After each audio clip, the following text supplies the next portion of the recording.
You're locked into Inception Radio Network, Superior, Wisconsin.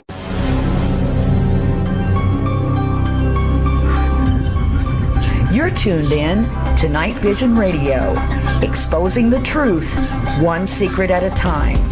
Prepare yourself as we explore the shadow worlds of suppressed history, secret knowledge, forbidden religion, and shine a light on the conspiracies to keep it all from us.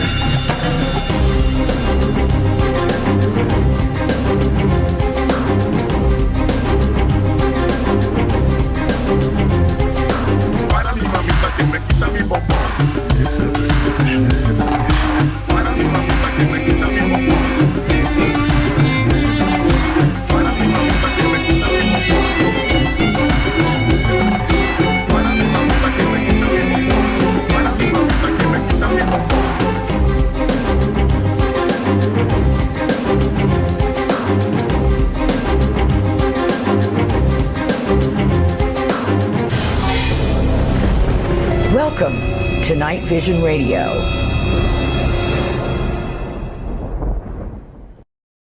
All right. That's Johnny Nash, as you guys probably know. At least if you're an oldie like me, you know that. Anyhow, that song is apropos for our show tonight because we have the fantastic Lyn Buchanan with us tonight. He's one of the original remote viewers recruited by the U.S. military for psychic spying. But before we bring Lyn on, and I'm so anxious to do that because it's been a long time since I've had a chance to talk with Lyn at any great length, I want to make a couple quick announcements. I have actually a triple René alert coming because next week on the premiere show of Patricia Baker and Supernatural Girls, her first guest is going to be author Patrice Chaplin. And some of you may know about the connections that Patrice has made between the Rennes Chateau mystery and Girona, Spain. And I'm sure she'll be talking about that and lots more. And then on NightVision next week. Now that's, I'm sorry, Supernatural Girls is on Wednesday night at 7:30 Eastern. And then on this show, on NightVision next week, we'll have best-selling author Tim Wallace Murphy talking about the Knights Templar, the Holy Grail, with a sort of a dash of Rennes Chateau mystery thrown in. And then on the following week, another René alert where we will be revealing a new discovery.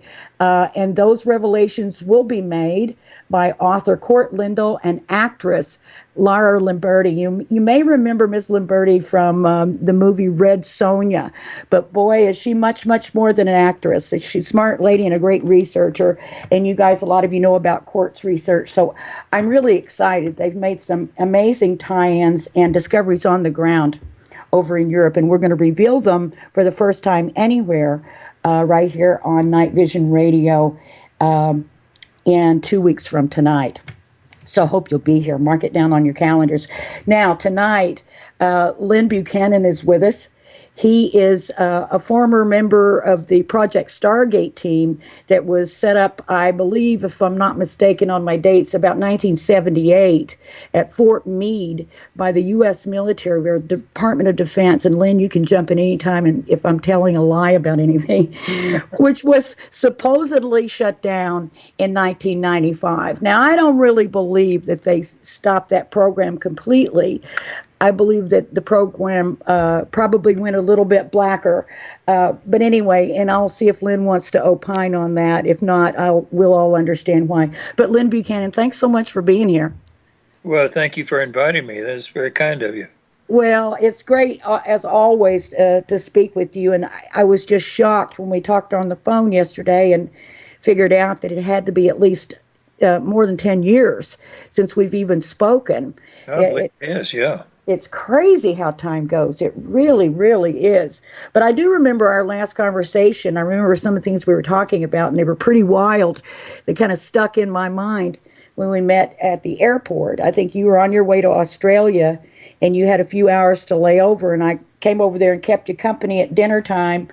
And we talked about a few projects and different things, and you talked about some of the things that you had been into. And I'm going to leave it to you to reveal as much or as little as you want to or as you can about what we talked about, or also about anything to do with the project. But I think, first of all, I was reading today about when you were sort of drafted into the project, and I saw something on your website that said some of the details of how that occurred are still classified. Yeah. Hmm. What can you tell us about how it was that they found you and drafted you into this program? Okay. Ever since I was around 12, well, you've heard of the poltergeist children, right? The poltergeist children? Yeah, the children that when they get emotionally upset or something, things Yes. across the room. Yeah. Yeah. Um, that's they always get the rap of being mentally disturbed and all that, but there are a lot of poltergeist children who are not mentally disturbed. It's a phase they go through and they grow out of. Well, I went through that phase and never totally grew out of it. And anyway, I was over in Augsburg, Germany, doing programming for the U.S. Army field station over there, and they have they had at the time 12 countries all in the same field station with all their security computers and all of their classified stuff and everything else, and nothing tied the computers together.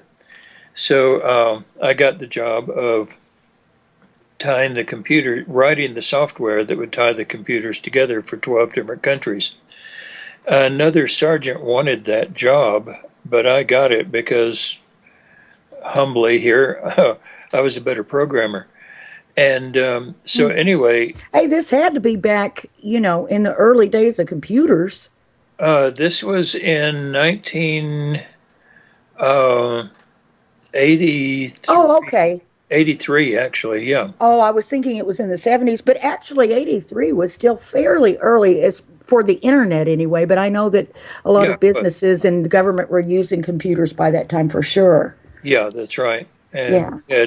we had a like a 5 acre building that was wall to wall computers. And so anyway, the day came when I was to demonstrate my program, and we had the high mucky muck brass from 12 different countries, commanding generals, everything else, sitting there in the room, and I started my little tap dance, and then I hit enter to show the program, and the computer went dead, and everybody in the room was chuckling, and I turned around, and here was this other sergeant standing at the doorway, and he pointed at me and mouthed, "I got you." And I got flaming mad. And when I did, uh, this is the still classified part. An untold number of computers fried all up and down the Russian border, and for a still classified amount of time, we had no surveillance against the Russians or the communists or the whole Eastern Bloc. And come to find out later, theirs had fried too. And so anyway, for an untold amount of time, we had people going to shift work, on the shift bus, and they would report on time. And of course, they'd bring their crossword puzzle books with them, or novels or something, and sit there for 8 hours and read. But you had to do that because of the spy in the sky satellites were always looking at us. Come to find out, the Russians were doing the same because our spy in the sky satellites were always looking at them, and they had to make it look like business as usual. And so anyway, the commanding general of the Intelligence and Security Command, General Stolbein, got wind of it, and he had trained people to look for psychic ability. And one of those trained people just happened to be at that meeting with the generals from the 12 countries and identified it. And so, anyway, General Stubblebine came out to the field station and stood me at attention and got right up in my face with a scowl and said, "Did you kill my computers with your mind?"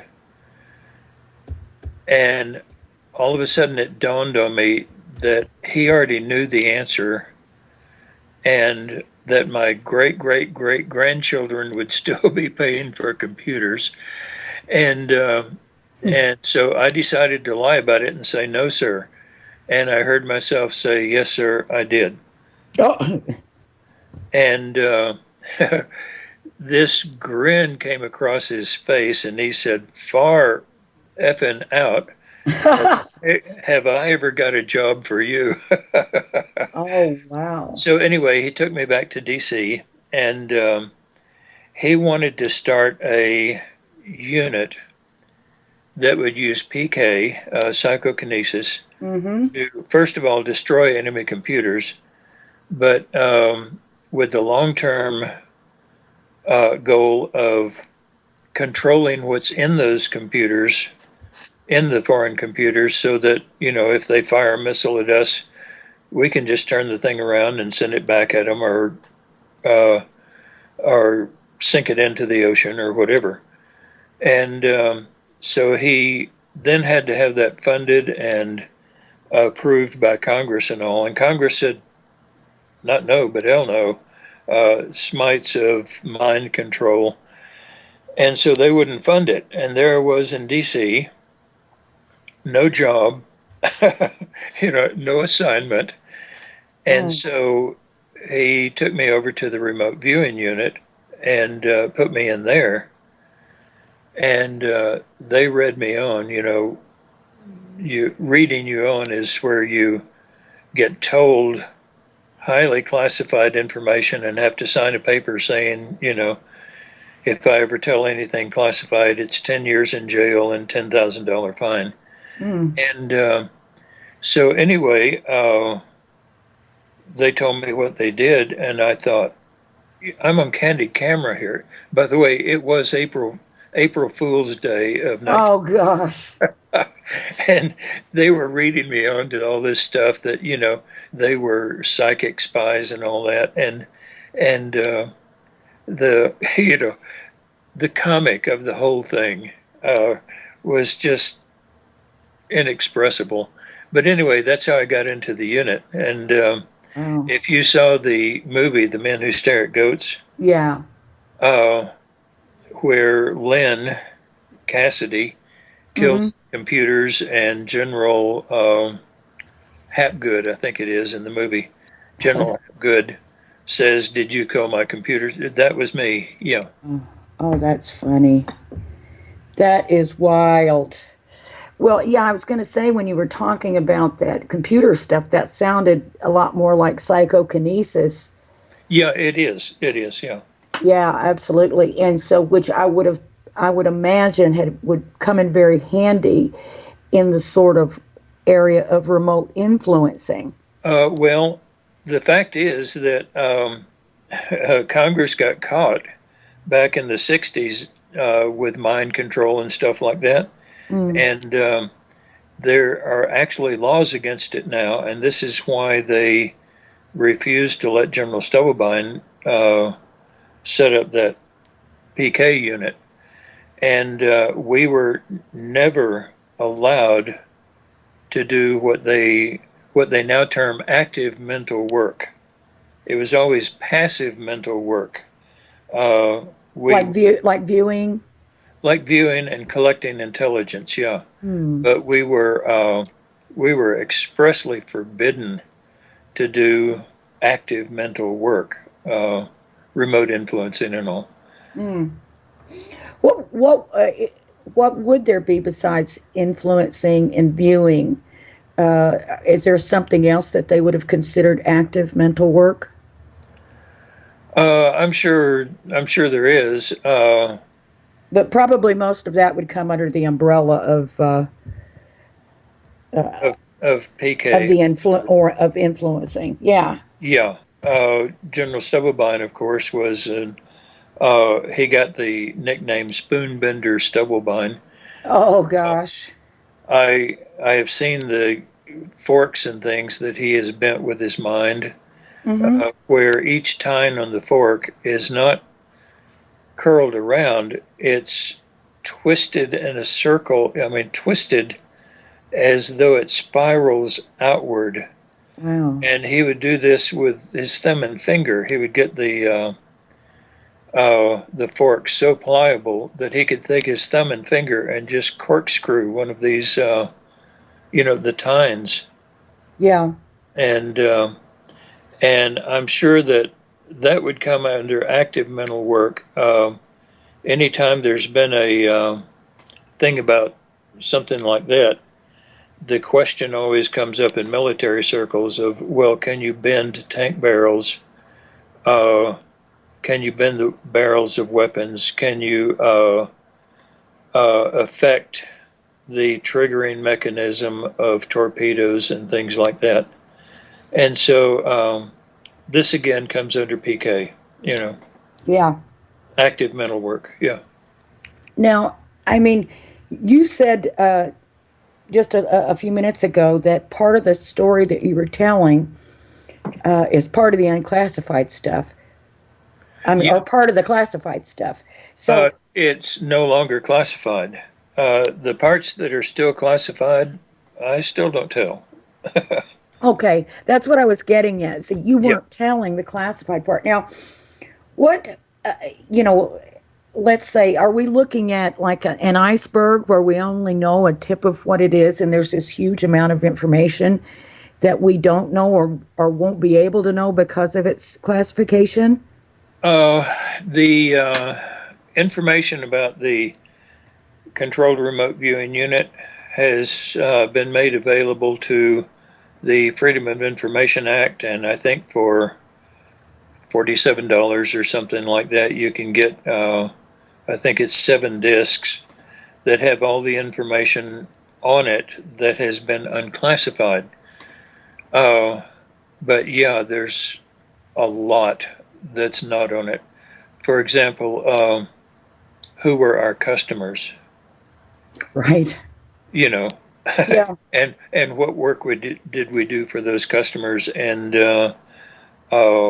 what major military and governmental projects did we work on by name? That's never going to come out. Yeah.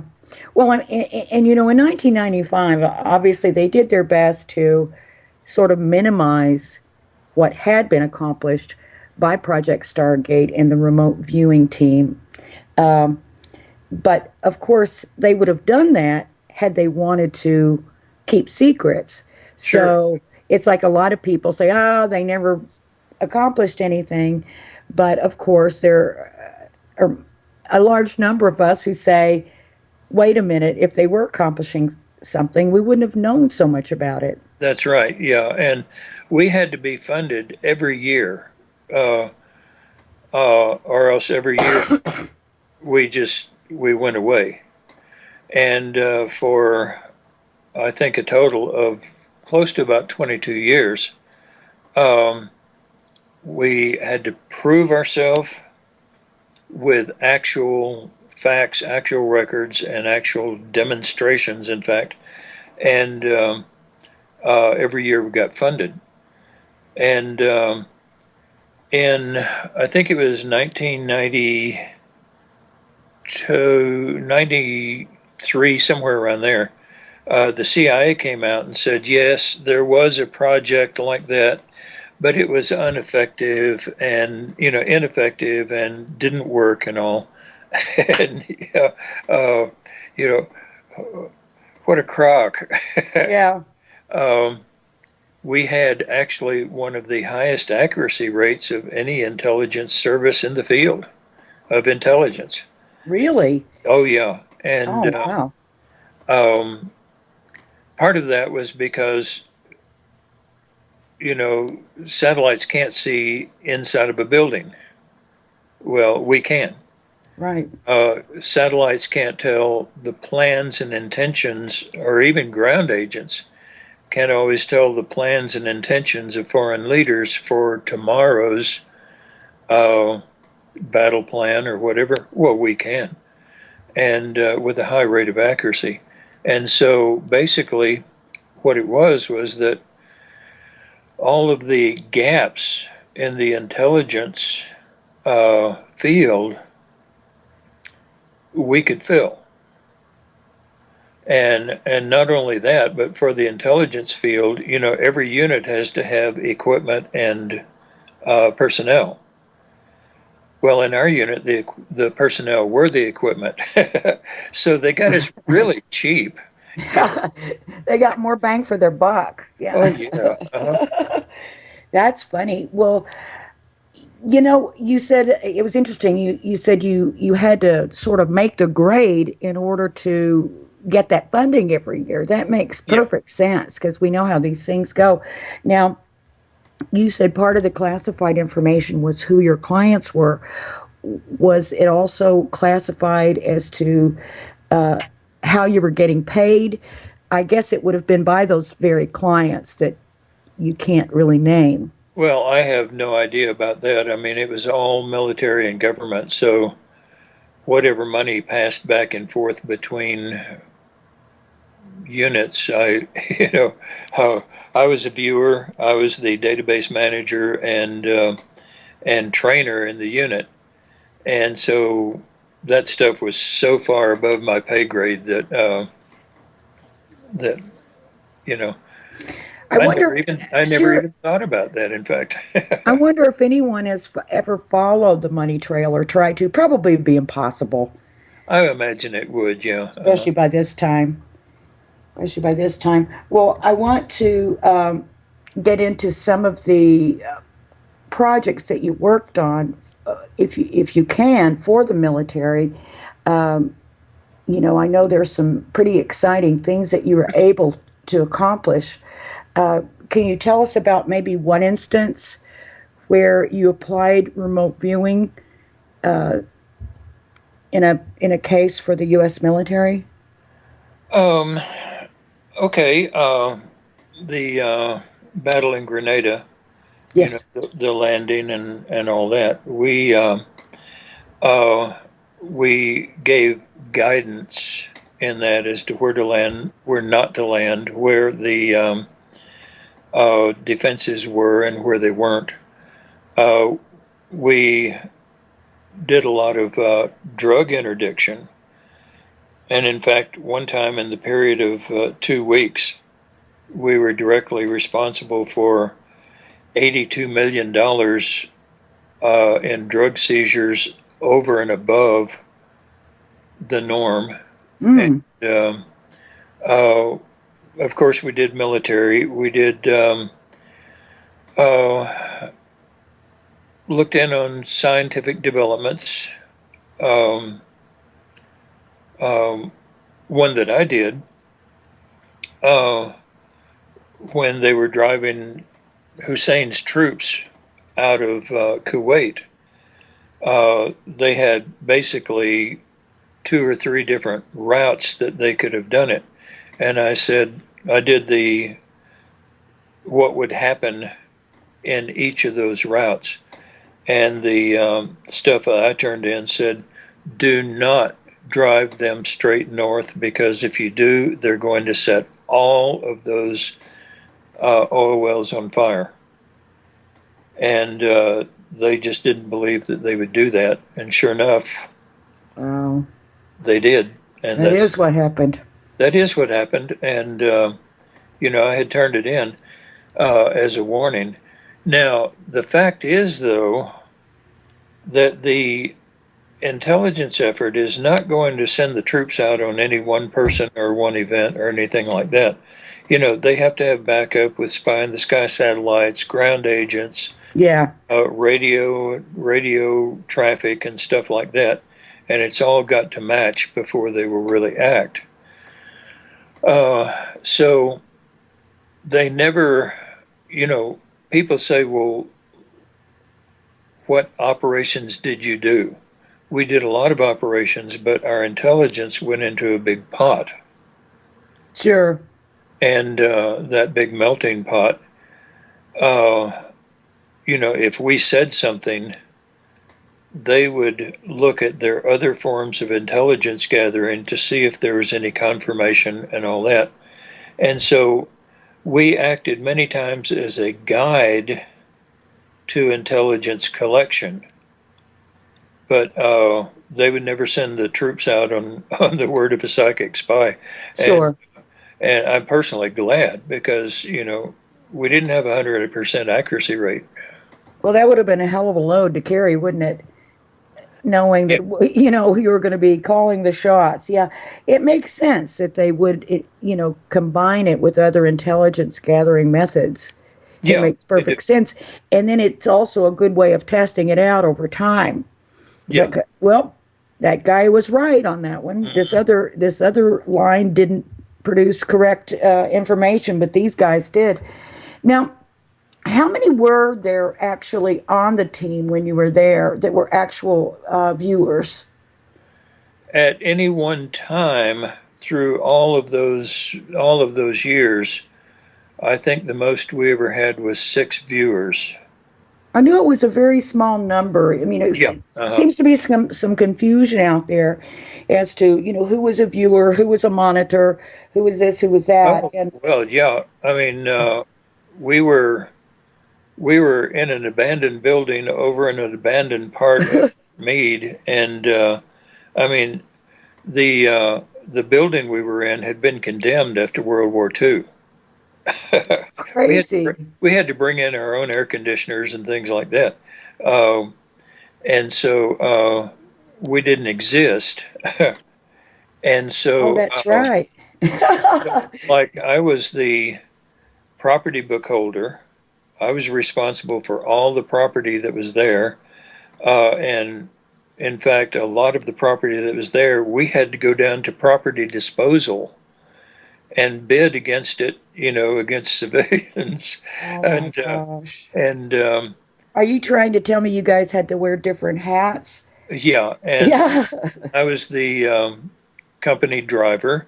I was the company database manager. I was the trainer of new people coming in. Oh my God. And a viewer, and a monitor, and at time project manager, and everybody had to wear every hat in the office at one time or another. Yeah. Oh, I see what you're saying. Well, maybe that's why the confusion. Because I admittedly, had some confusion about what different people did. But you know what? We're going to take a break. And when we come back, we're going to have more from Lyn Buchanan and controlled remote viewing and his experiences both with the military and since the military, which is some really interesting stuff. So hang in there with us, and we'll be right back.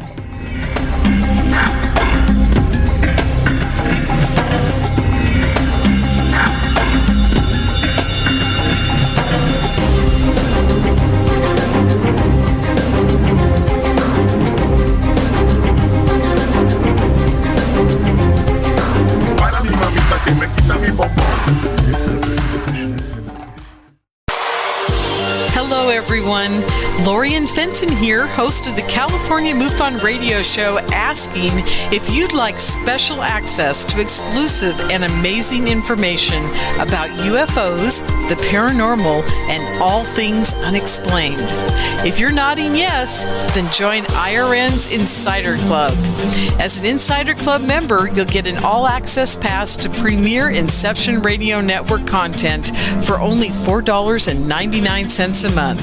This includes live UFO and paranormal conferences, live streaming UFO skywatches, exclusive IRN radio and TV productions, and of course, paying radio with MJ and Ken Storch.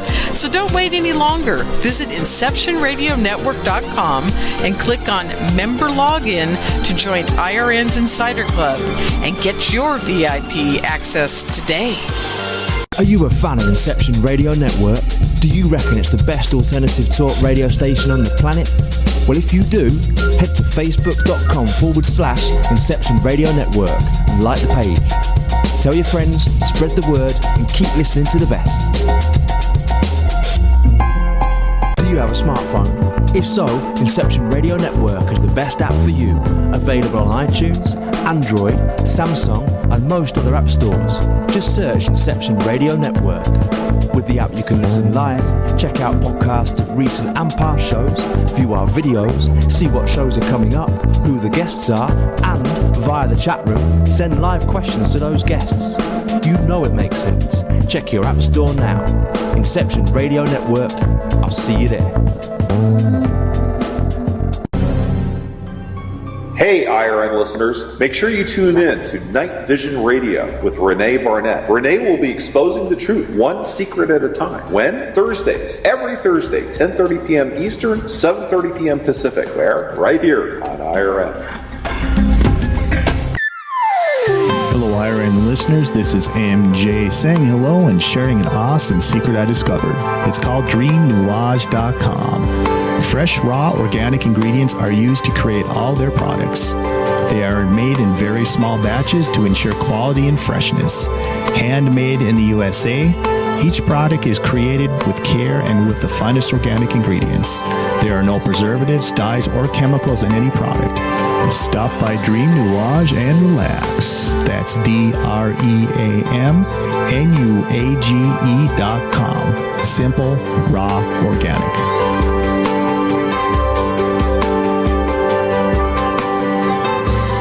You're locked into Inception Radio Network, Superior, Wisconsin.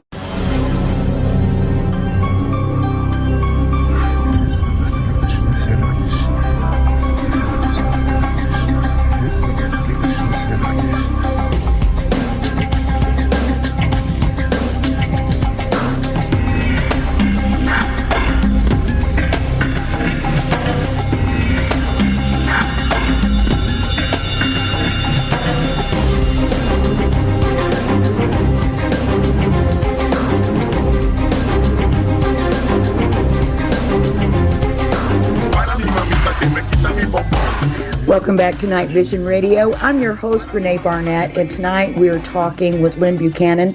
He was a remote viewer for the U.S. military in Project Stargate, and he's also carried that practice on into civilian life. And we're going to get into some of that and maybe a little bit more of the military, but also what he's been doing since the military. So, Lyn, when you left before 95, right? Or yeah, I retired in 92. 92. Yeah. And then when you heard about, were you contacted at all before they went public and said, okay, yeah, we had this program, but we're not doing it anymore in 1995? Did you have some kind of heads up on that? Okay. When you said contacted, I was going to say by whom, but no, I didn't have any heads up on that. It was kind of a surprise to me, but when I read the CIA statement, that was no surprise. They were just saying that it was a waste of time and money, and right. That's really wild. Yeah, it's exactly what you would expect them to say to deny things, But just the fact that they were actually, admitting that they had such a program, I guess, was a surprise to some people. But nobody said to you, hey, get ready because this is all going to come out now. No, because no. I would have imagined that you would have started to get contacted by media people and things like that, or other interested people.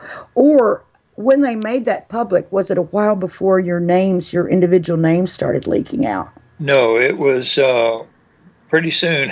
People started finding out who we were and so on. And I started the first remote viewing website trying to get some real fact out there, but that was swamped by all they told about remote viewing was that it was a scientifically proven form of psychic work. And so all of a sudden, every psychic in the world was a remote viewer, and they had no idea what remote viewing was, but it was scientific, so they jumped on that bandwagon, and we had crystal ball remote viewers and palm remote viewers and pendulum remote viewers, and a lot of that's still going on today by people who have never really taken the time to learn what remote viewing actually is. And it is a scientific method. There's no voodoo, no woo-woo, no, your head doesn't spin around, your eyes don't roll back, no trances, anything. Well, don't take all the fun out of it, Lyn. When people come to learn controlled remote viewing from me, and they come with all these preconceptions, they really get disappointed when they have to drop those perceptions, and then they try the remote viewing, and they're so glad they they dump those perceptions, because it is so much more fascinating than voodoo and woo-woo and all. It's amazing what the human mind can do. I do remember back in the 90s when, you're right, suddenly everyone was a remote viewer. Yeah. And then I remember I did have friends that really got interested in remote viewing, from some of the information that had been released about the government program. And I knew people that were taking training, and some that were taking training from you. And I quickly found out it wasn't easy, and it was time consuming. And I thought, oh my God, I would never be able to do it, because my attention span would, be too ridiculous. A lot of the controlled remote viewing is actually based on the martial arts, because one of the major concepts behind controlled remote viewing is that your subconscious has access not only to your own past and your own present and why you do the things you don't want to do, but you do anyway, and where your car keys are, but also to the universe. The problem is that the subconscious rarely ever talks to the conscious mind. But the thing that Ingo Swann found out about was that the subconscious talks to the body, and the conscious talks to the body. And so, the old karate wax on, wipe off, and all that. Mm-hmm. And you learn that consciously, but you get in a fight, and your subconscious takes over, and the movements that you have practiced save you. And so the controlled remote viewing is actually based on getting the body to act as a communicator between the conscious and subconscious mind. And we have a way where we can think of a question, do a physical act, and that gets a question over to the subconscious. It will come back with a physical act, and we say, okay, I know the meaning of that, and consciously write it down. So it's very much a martial art. And when you get into the higher stages, even mid basic training, what you get from a site is not textual information or anything like that, or put the envelope to your forehead and say the answer is.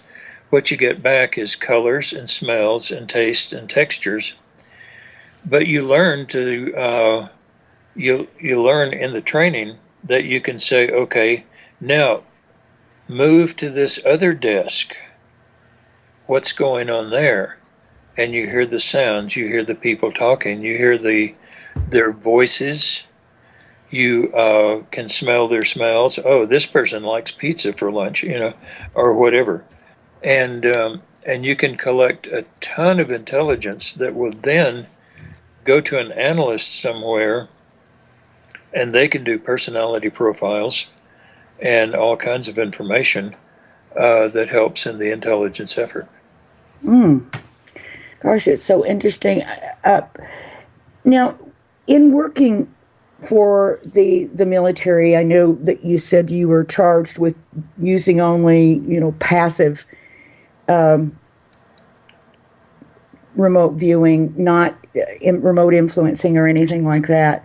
Passive Now, mental work, yeah. Uh-huh. right, passive mental work, excuse me. So, were you ever asked, if you can say, to look at anything that was like the alien question by the military?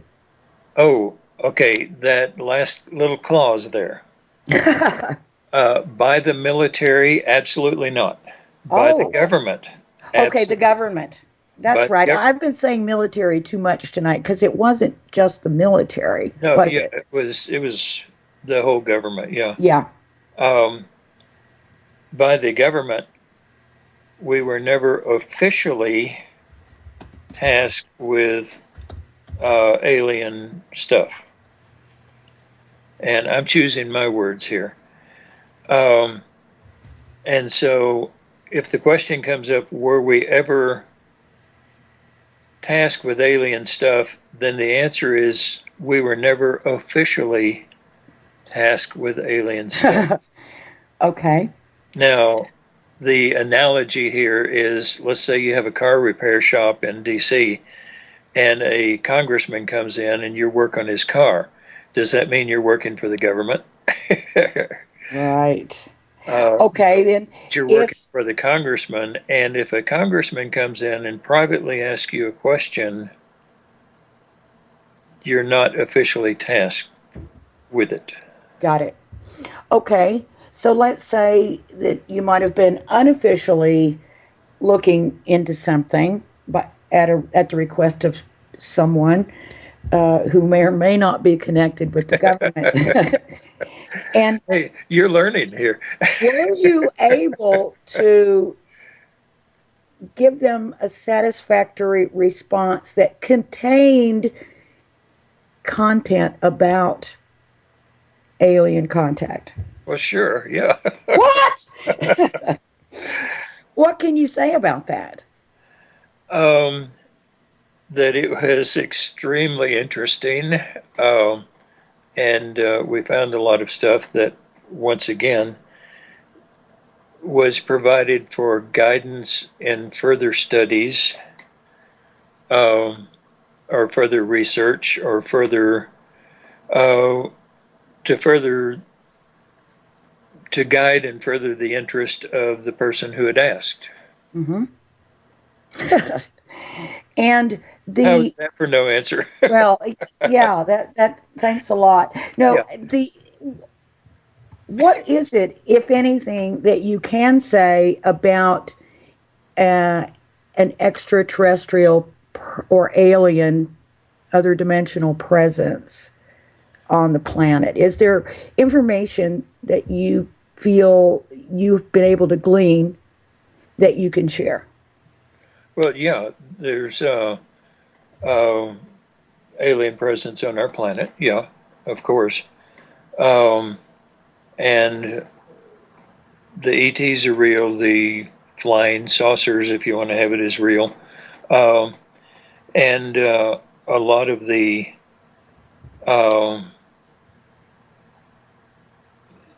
physics, as in physics class in school, a lot of the physical principles and scientific principles can be uncovered that way. And we've gained some pretty good understanding, actually. From alien intelligence? Sure, yeah. Well, what's the big secret? From and about. Yeah. From and about, yeah. What's the big secret? I mean, why? If when I ask you, is there an alien presence? You said, well, of course there is.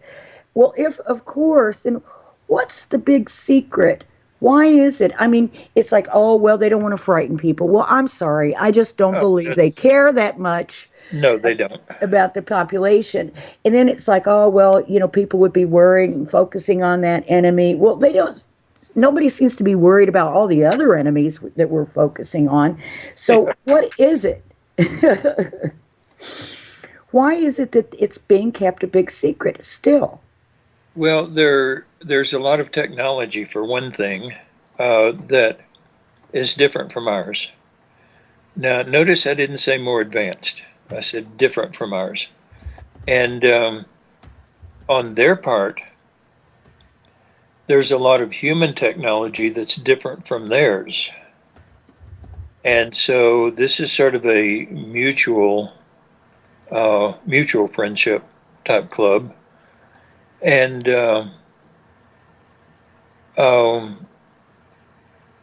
I'm sure there are all kinds of reasons. I haven't been told all of them, but I do know about the technology transfer, and that it's very interesting. Some good stuff is being transferred, some good understandings. And is there going to be a time when we are going to know this? Are we able to work with these other intelligences, or are they going to be part of us being able to colonize on other planets and that sort of thing, or is it going to be an adversarial situation? It would seem like if it was going to be adversarial, we would already know that. Yeah, they asked me to do a paper one time, and I was given the information that never made it into the blue book because they couldn't just sort of explain it away as swamp gas and the real stuff. And the tasking on this paper was very specific. It was the different types of aliens that they know about, and as relates to psychic ability. Now, that's all the paper was about. And what I found out going through all of these records and interviews and things like that was that you can basically divide the aliens into 4 groups. Now, that's not, the grays are going to be in each group, and the insectoids and all that or whatever are going to be in each group. But according to psychic ability among the aliens, you can divide them into 4 groups. One is the friendly versus the unfriendly. And in each of those 2 groups, you've got the psychic and the non-psychic. And the non-psychic, unfriendly ones tend not to come here. We have guns and we shoot them down. And that's happened. The friendly non-psychic ones come here for trade, and there are a lot of them here, and we're making trades and we're doing deals. What confused me was the friendly psychic ones. They're doing trades too, but they want us to develop our psychic ability. And and they're the ones who keep saying, "Oh, you've got to have peace. You've got to change humanity and all that." The unfriendly psychic. So there really are extraterrestrials that are saying that. Oh yeah. And what do they look like? Like I say, there's different ones. Different types in each of these groups. Oh, I see. Okay. And the unfriendly psychic ones, they just want us dead, wiped off the planet. No questions asked, no excuses, just kill every human on the planet. And I couldn't figure out why until I came to this one encounter, and I won't go into it, but what I found out from this one encounter was that the psychic aliens have stronger psychic abilities than we have. But they don't have any range. The ship has to be right over the top of you or right next to you in order to control you psychically and all this. And, at any range, their ability just diminishes drastically. Well, humans have very weak psychic ability, but we can see across the universe as easily as we can see across a room. And so the friendly ones know that if we develop our psychic ability, we will be a formidable power in the universe once we get out there. The unfriendly ones know the same thing. That's why they want us dead. They don't want us out there. And so, because, we can see them coming years and miles away. Wow. And so this was the paper, this was the conclusion I wrote in that paper and turned it in, and it disappeared into the government paperwork somewhere. I've never heard of that paper again. But and when did you do that, Lyn?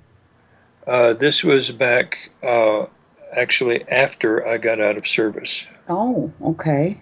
I was still doing, once I got out of service, many of the people in government who wanted this training and knew that we were doing it and couldn't get it started contacting me, and so I was able to do the training for government and military leaders who were not able to get it while I was in service.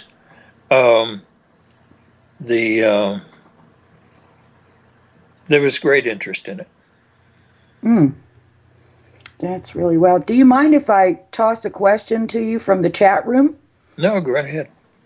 Durr asked, he said, ask him about the one item they created that cannot be viewed. I believe he has it in his possession. Yes, I do.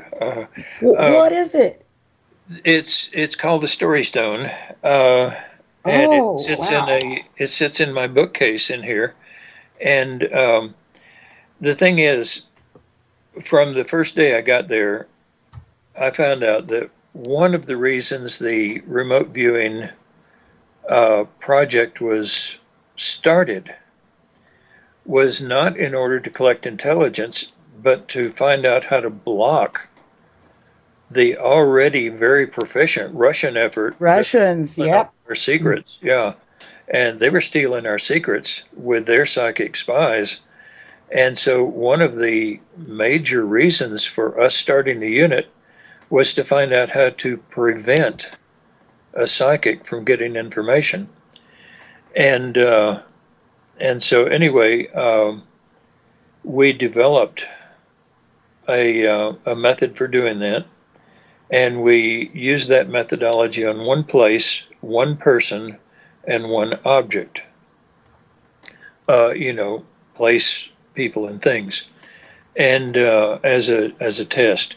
Well, the object was a personal possession of mine, and people can view the object and physically describe it extremely well. In fact, there are pictures of it. There's a picture of it in my book, and there are pictures of it on the internet and all that. But the history of that object is what we decided on as the specific thing. And when even an advanced remote viewer will try to get the history of that object, first of all, they run into just about every problem that they can. Well, that's going to knock 90% of the viewers out. They'll just give up. If viewer continues going, they'll generally get the giggles, and I see it as white, and just giggle and giggle, and that destroys their session. for the remaining ones that stick all the way through that, all of a sudden, the viewing gets to be great. And it goes smoothly. They get information, and they get an entire history of the Story Stone that's completely wrong. And the reason we call it the Story Stone is because it's a different story every single time. Wow. And you view the history of the Story Stone, and I've had a lot of people say, okay, well, tell me what's right and what I found and what's wrong. And no, I'm not going to let people nickel and dime me to death, you know. And so I've made the deal that if somebody remote views the history of the Story Stone accurately, if they will tell me how they did it, I will give them the whole entire history of the Story Stone. And we've had people try to go back in time before there was protection put on the stone. That doesn't work. They've tried to go forward in time till after the history is known. That doesn't work. They've tried every neat thing, and none of it works. And in fact, if somebody puts like the Story Stone on a sheet of paper, drops it into an envelope and seals it, and unexpectedly I get that, I can't view it either. I mean, it is, the history of the Story Stone is unviewable. We've had to wait. What is this stone? Where did it come from? You want the history of it? Oh, I see. Okay. I get it. And you said there's a picture of it? In my book, The Seventh Sense, plug. Yeah.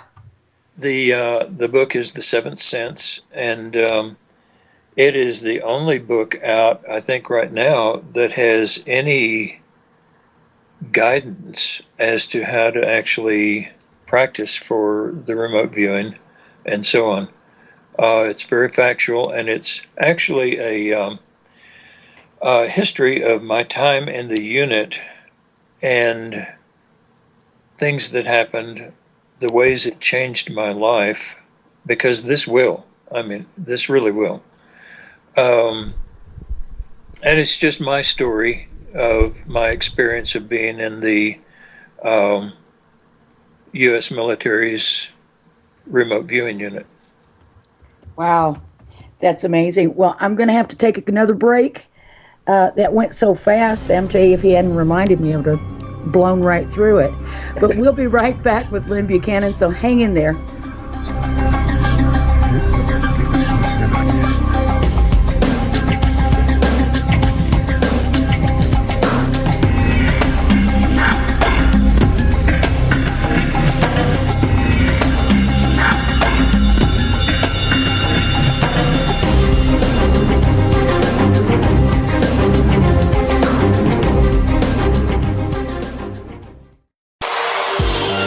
Everyone, Lorian Fenton here, host of the California MUFON radio show, asking if you'd like special access to exclusive and amazing information about UFOs, the paranormal, and all things unexplained.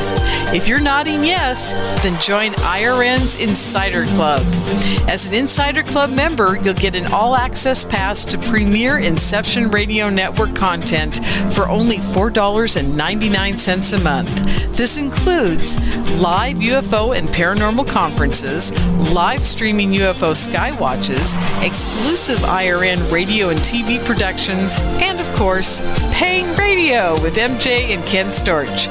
So don't wait any longer. Visit InceptionRadioNetwork.com and click on Member Login to join IRN's Insider Club and get your VIP access today.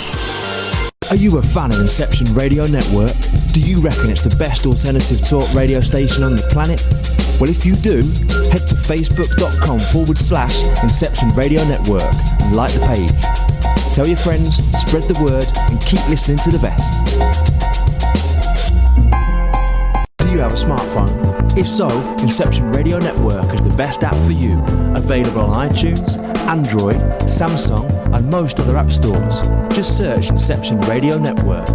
With the app you can listen live, check out podcasts of recent and past shows, view our videos, see what shows are coming up, who the guests are, and, via the chat room, send live questions to those guests. You know it makes sense. Check your app store now. Inception Radio Network. I'll see you there. Hey, IRN listeners, make sure you tune in to Night Vision Radio with René Barnett. René will be exposing the truth one secret at a time. When? Thursdays. Every Thursday, 10:30 p.m. Eastern, 7:30 p.m. Pacific. Where? Right here on IRN. Hello, IRN listeners. This is MJ saying hello and sharing an awesome secret I discovered. It's called DreamNuage.com. Fresh, raw, organic ingredients are used to create all their products. They are made in very small batches to ensure quality and freshness. Handmade in the USA, each product is created with care and with the finest organic ingredients. There are no preservatives, dyes, or chemicals in any product.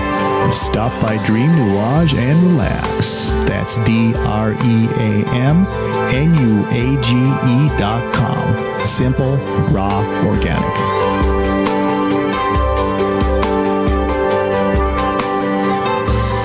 You're locked into Inception Radio Network, Superior, Wisconsin.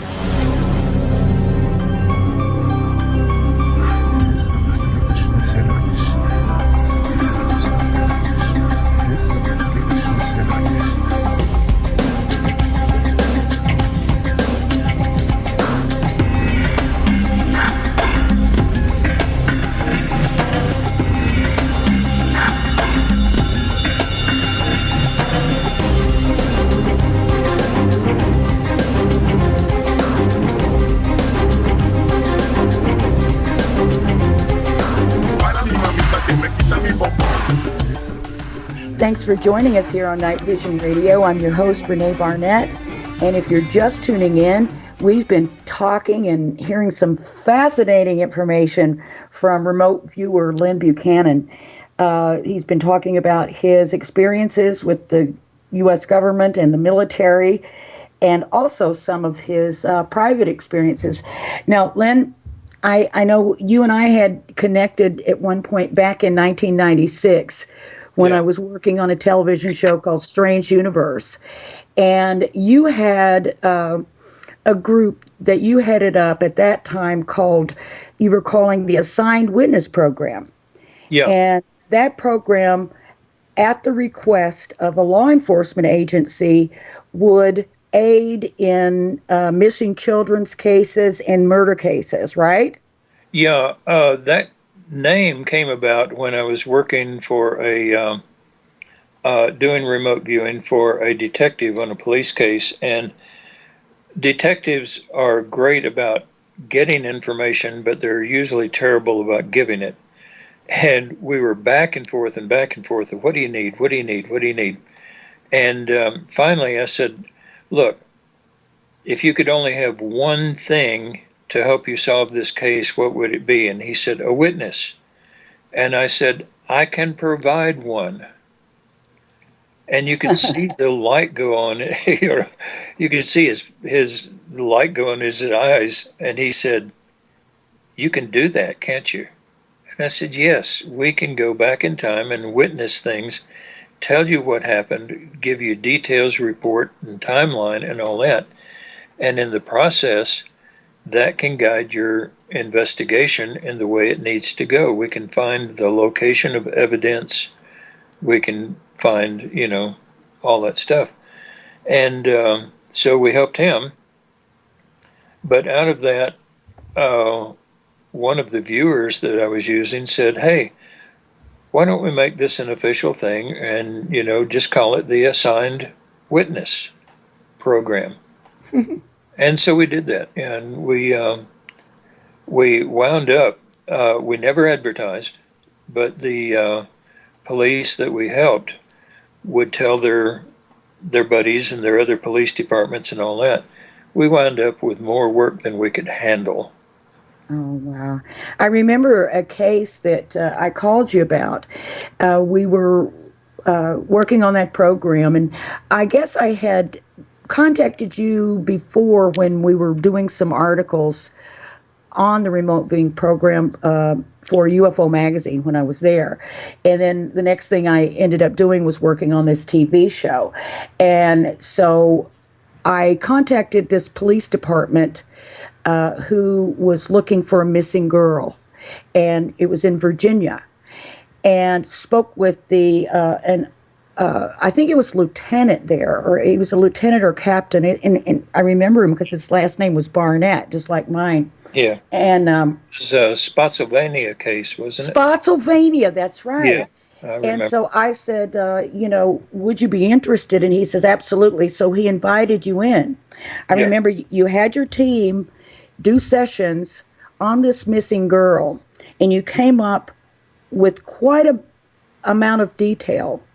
Not only that, unfortunately, that the little girl would have been found dead, but also the way that she would be found, what the location looked like, and the fact that there was going to be a red cloth hanging from a tree nearby. Yeah. Well, actually, that was not the girl we were looking for originally.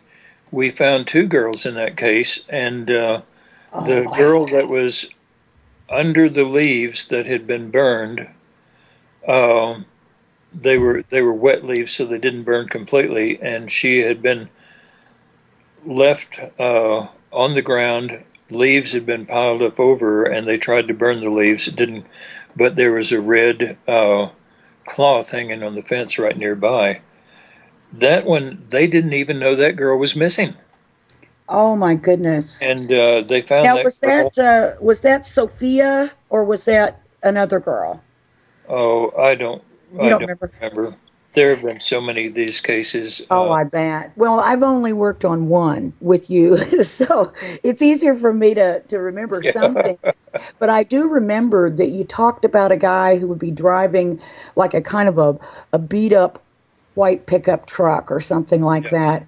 Yeah. And then they did arrest the guy, and nothing really seemed to match up, to the details. And I thought, wow, that's too bad. But then what you had also told the police at the time was this was going to turn out to be a serial killer. And so shortly after that, two other little girls were approached by the guy, and they managed to get away, but their description of him and of the vehicle matched exactly what your assigned witness program had come up with, and his later arrest then proved everything else out as well. Yeah, and the funny part on that is that I had told them where and when he would approach his next victim, and so it was at a park, and so they had the park surrounded with cop cars on the day that we had predicted. Well, duh, nothing happened. And so they decided, oh, well, this was a fluke. It's not going to happen. So the next day they weren't there. And the next day he came back and approached the girls, And,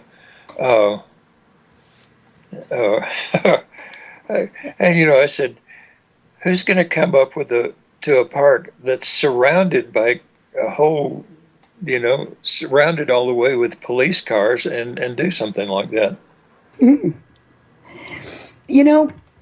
Maybe shifting gears a little bit, again, since your time in private life, civilian life, I remember the last time I did see you, which we figured out had to be in excess of 10 years ago. Yeah. We had a conversation, and I remember it got pretty philosophical and a little on the spiritual side. Yeah. And I've noticed that a lot of people that are involved heavily in military secrets and things like that sort of do take that sort of turn, it seems like, and see a more spiritual connection. And maybe that's because we've sort of lost the connection between the spiritual and science, which, really should still be in there. But do you feel that happens because of the information to which you've been privy And so, like, for instance, you don't seem to have any doubt at all. You seem to be perfectly assured at saying, yes, the ETs are here. I know that, and I know this, that, and the other. So that would allow you then to have certain other thoughts about that. Is it because of what you know for a fact that has sort of had an influence on you in that direction, or is that? Well, in that direction, there it's not only the unit and what we did in the unit. I had an abduction experience and full memory of it. But then, before I went to the remote viewing unit, I had clearances just out, Up the yin yang? yeah, and I could program computers, and I was, working the computers and all that. And at the time, computers were just coming into the military units. And they didn't have people who had clearances who could program. And some of these extremely black projects, they couldn't just read a programmer on for a day, let him do the programming and all that. And so anyway, I got called to go around to many of these extremely black projects and do the programming for them, the databasing setup and all this other stuff on their brand new computers, which they, were basically using as doorstops at the time. And so I got the chance to meet a few of the aliens. I have seen two of the... Officially, no, they don't exist. Okay. Okay. But I got a chance to be exposed in a non-abductee way to many of the things that make it to where you ask if there's aliens and ETs and, flying saucers, and I can say, yeah, sure. And, the thing is, there's a mystique about it with everyone. But once you meet them, once you see the equipment, once you see all of that stuff, it becomes more commonplace and less mystical. And so I have no mystical woo-woo about the aliens or anything like that. There's no need for it. They're beings. They're just other beings from other places. And yeah, they're just, when you were able to meet them, did you communicate with them? Or were you just like looking at them through a glass or? No, one or two, yeah. And how did it make you feel it in the moment? I thought it was neat. I really did think it was neat. It wasn't like terrifying or? No, because the ones we deal with are the friendly ones. We tend to shoot at the enemy ones. and everybody who watches TV, I think, has seen us shoot at one of the unfriendly ones coming in. You've seen that movie out of the space. I don't think it's out of the capsule. I'm not sure who took the movie, but it's there's this light coming across and coming toward the Earth, and all of a sudden the thing turns around and heads back out just as something shoots across the screen. Do you remember that one? I don't think so. It's on TV quite often. It's on TV more than probably any other thing. But yeah, we we shoot at the bad guys. We try to keep them Oh, away. you're not talking about the real footage of the STS-48. It's real footage. I don't know that. There's an STS-48 where you see something coming out of the ship, and then you see something flying by, and it looks like the ship is shooting at it. Yeah, that's it. Yeah, that's the No. STS-40. Oh, It doesn't look like the ship is shooting at it. It looks like the craft is shooting back at the ship. no. It looks like whatever is shooting at the ship comes from the Earth. Oh. Goes across the screen, and that thing turns around and heads back out to get out of the way. Right. Oh, yeah. I think I know what you're talking about. Yeah, that one. Yeah, we shoot at them. That's crazy. Oh, we protect ourselves. Yeah. Is that the like the Battle of LA? I don't know if you've seen that happened in 1952, I think, here in Los Angeles, where there was, craft coming in and airplanes shot at it. Yeah, there's some actual photographs from the newspapers on that. Yeah, it's called. They made a couple films out of it called The Battle of LA. No, I didn't know about that. Yeah, and sort of along that line, the chat room, Durr asks if you think that Eisenhower cut a deal with E.T. to inhabit Earth and perhaps take humans. I really have no idea. The whole ET field, I've accepted it. I know it's real and all that, and I also know that I can't do anything about it.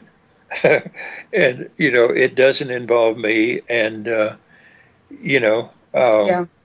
would like to abduct one of their ships, but other than that, it's not really an interest of mine. Been there, done that, seen it, didn't get a T-shirt, and didn't even get a T-shirt. Yeah, didn't even get a T-shirt. Wow.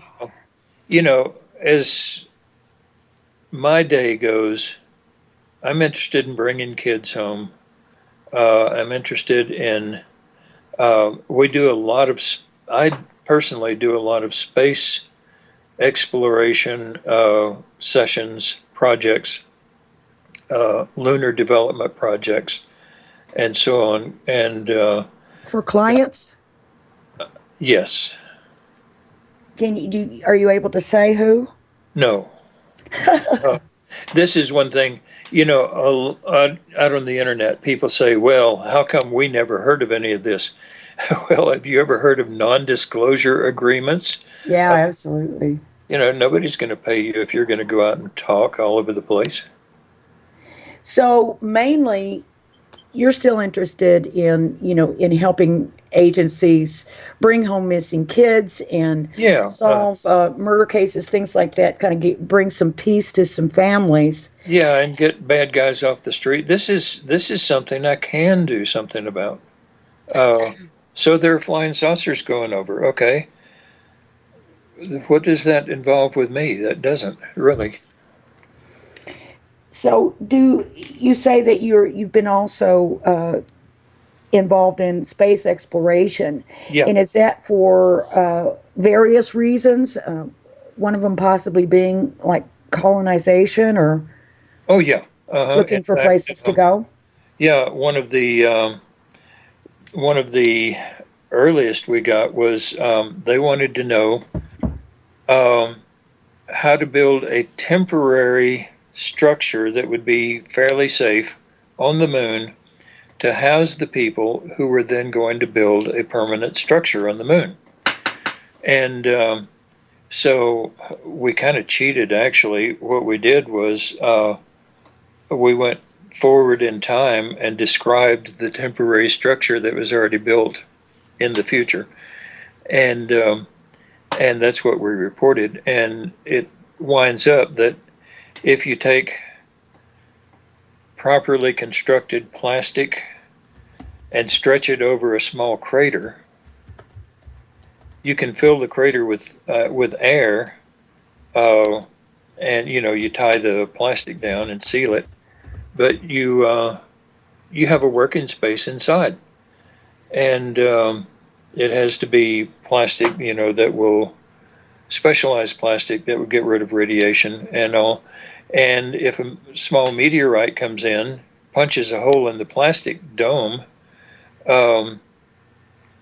you take duct tape up there and seal the hole. And this company that had tasked us with that was just ecstatic over the fact that they could take a roll of plastic and a bunch of rolls of duct tape up there and have a temporary station. And in fact, I don't know if I should say this or not, but a friend of mine works at JPL, and last time I was there, he showed me a video of a recent flyover, and he said, watch the surface. And I said, wait a minute, back up. And he backed it up, and there is a crater with a big plastic cover over it. Oh, wow. Isn't that something? That is wild. Now, we're getting close to the end of the show, but the chat room's buzzing, so I wanted to get in a couple more questions.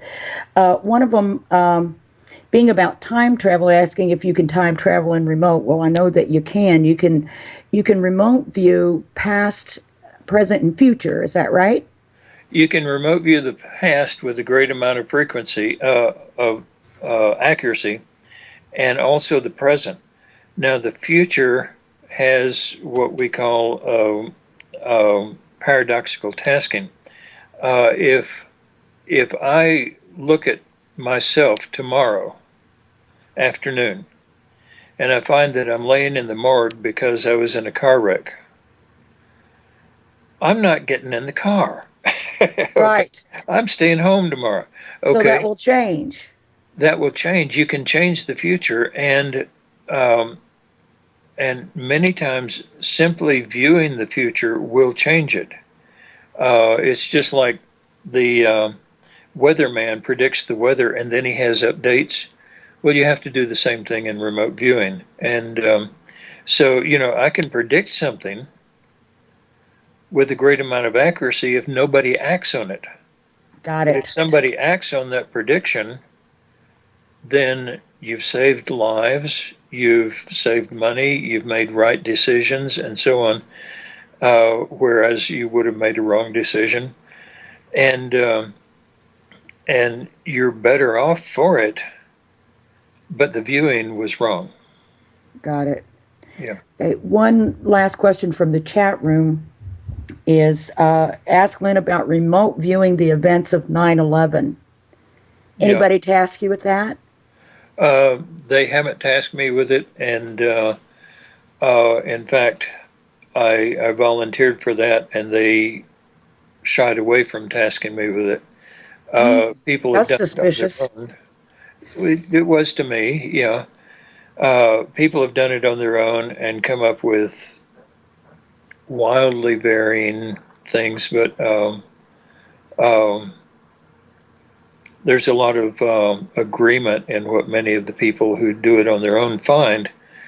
The question I have for a person who does it on their own and then reports what they find, did they know what the target was, and that logic led them to, pollute their own session? What is their training and experience?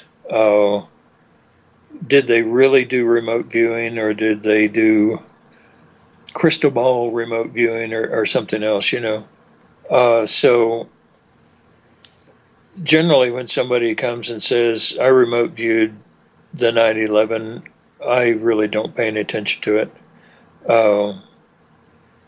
So since you weren't asked to do it, you didn't do it, right? That's right, yeah. Because you couldn't just do it on your own, because then you would know already what the target is, and that would pollute the session. Well, actually, that's one of the fallacies about remote viewing, is that if you know what the target is, you're going to pollute, and that's true for beginners.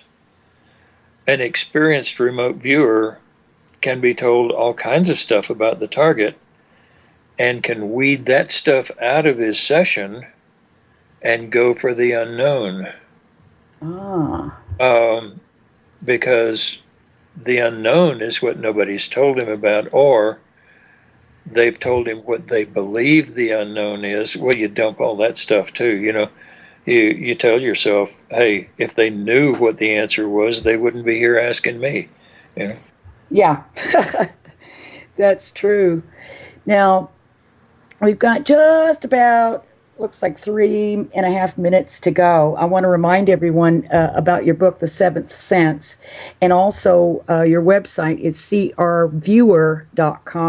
So look Lyn up and find out about training and all that kind of stuff, and history, and buy the book and do all that really good stuff. What have you got coming up? Are you working on a particular thing right now? Due to my wife's health and all, I have quit teaching classes and going out, you know, on teaching tours. But I am now developing online training and instructional videos. The online training is going to be just hundreds of short videos, each one about a certain topic, so that a person, if they want to review it, will not have to wade through 2 hours of video to find the one act they want. And I am convinced that you cannot learn controlled remote viewing without some interaction with a teacher. And so anybody who takes the online training will watch the videos, and then we will have a class on them. And so this will will that be an online class, or will that be where they'll travel to you? And no, it'll be an online class. Got it. That will let me stay home with my family. Yeah. And also I've got a lifetime's worth of inventions waiting to be invented, and poems and stories and books waiting to be written, and a garden that needs to be grown. And it's time. I'm 78 years old. I mean, oh, you gotta be kidding me. 76. Hey, I'm younger than I used to be. You're younger than you thought. Yeah.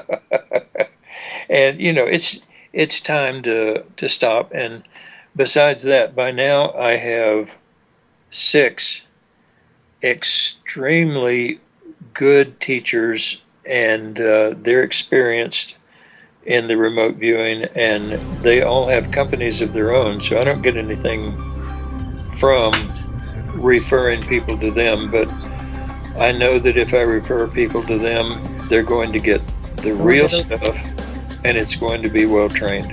Wow. Well, the music's rolling, Lyn. We've run out of time. Thank you so much, Lyn Buchanan, for taking the time to join us. Please give our love to Linda, your lovely wife, and we're wishing her all the best, and you too. Well, good night, everybody. Thank you. Good night. Good night.